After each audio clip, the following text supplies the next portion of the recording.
The person who influenced me in my life was my first grade teacher, Miss Ernestine White. My influence is my very first lead teacher, Liliana, when I started in the child care field. Early on, probably my grandmother was the first, and my mom, as far as having a true love and passion for children. My influences were primarily my grandfather and my younger teenage cousin who was older than I. My biggest influence would be my mother, Margie Nobles. I was influenced by Dr. Ann Blackwell at the University of Southern Mississippi. I have been influenced greatly by my colleagues, the people that I work with. My biggest influence are Jeff Leffler and Lisa Hutchins. My influence was my mother. Her name was Hattie T.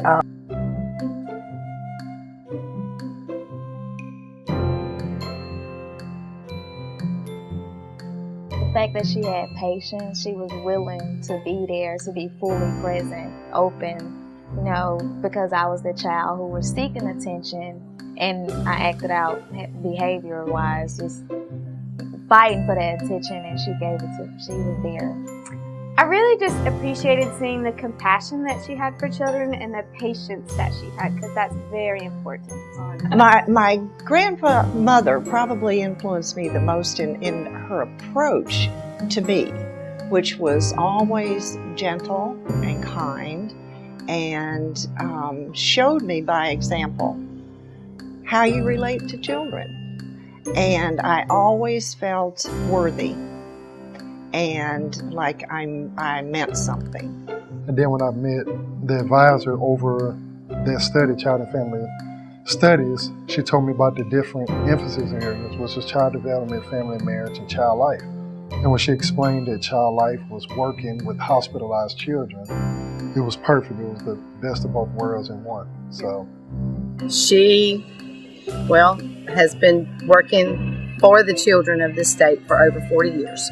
And she has, one of the biggest things that she's done, aside from loving the kids and teaching teachers, she's championed the cause that we're not just babysitters, that we're professionals. Dr. Blackwell taught me how to think systemically and gave me some incredible principles that I was able to apply to my life personally that then translates into what I'm able to do for children and families.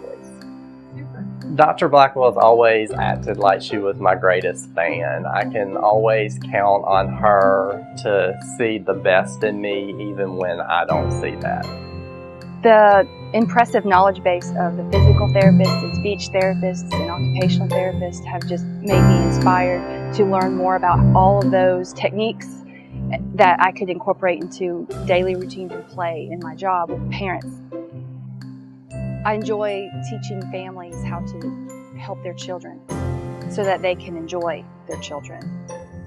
I was influenced because they both got me involved in children's ministry, and they really just saw something, so they kind of gave me that drive and push to continue and go to college and get a degree in child and family studies and work with children. And from both of them that every child should be loved. There's a story towards every child, so don't judge a book by its cover. They deserve the love and attention regardless of how they act. Like, when I think about being a childhood professional, I was like, maybe my mom would be like the perfect influence, because she always made sure that we had what we needed, gave us good guidance and support, and it has pretty much made me the person who I am today. Well, what my mom taught me was to be strong in whatever I choose to do, be the best that I can be at it. And in my profession, when I'm working in the classroom, I just use the tools that she used. I always encourage the children just as she encouraged me.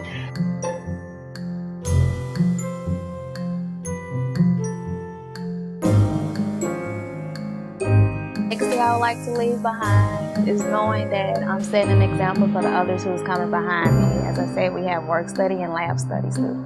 lab students who come in, and at first I ask them, I get to know them, like, well, what are you going to school for? And it's like, well, nursing. And then they come back and I'm seeing them in lab. And it's like, oh, so you changed your major? And it's like the fact that I know that I'm setting an example, I'm doing my job, influencing others to want to pursue this particular career.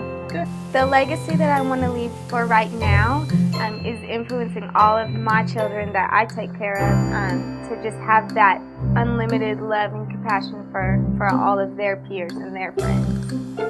I can't begin to talk about my own legacy that I hope I leave without talking about the one that was left to me, which was by Linnell Rogers and Jane Saul and Connie Clay.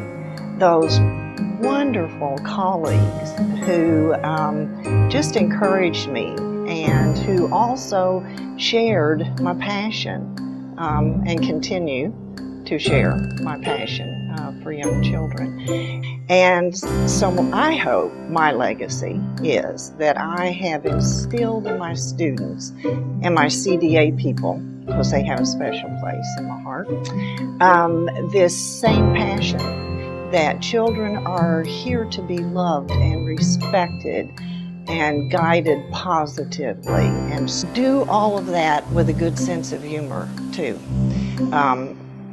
Learn to laugh not at them, along with them, and at yourself, because that makes it so much more fun. What I think is leaving a legacy is breaking the barrier that this is a woman's field, or this is something guys don't do, because I am, outside of the norm for this field.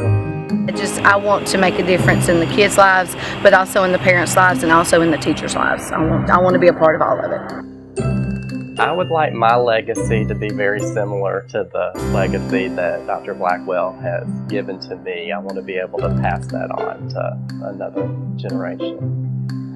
I would like to leave a legacy of acceptance of children and people with disabilities, particularly in my children and the next generation.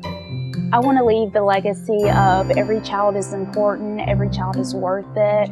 Sometimes it's not always easy whenever you're teaching in a classroom to that one that won't listen, but they really are worth it. It's so important to build relationships and invest in every child that you come across in life. The legacy I would like to leave for those who I fostered throughout my career, I would like to leave them with self-worth, let them know that they can be the best that they can be. I would encourage independence all throughout my legacy, and at the end of the day, I want them to be able to say, that was the greatest teacher I ever had, because she was creative, she was smart, she always encouraged our growth and development, and she always made sure that we were loved. She gave us a hug each day, she gave us a good pat on the back. So at the end of time, or for my children from here on out, I just want them to know that they were loved and cared for, and that I was the best they ever had. Yes.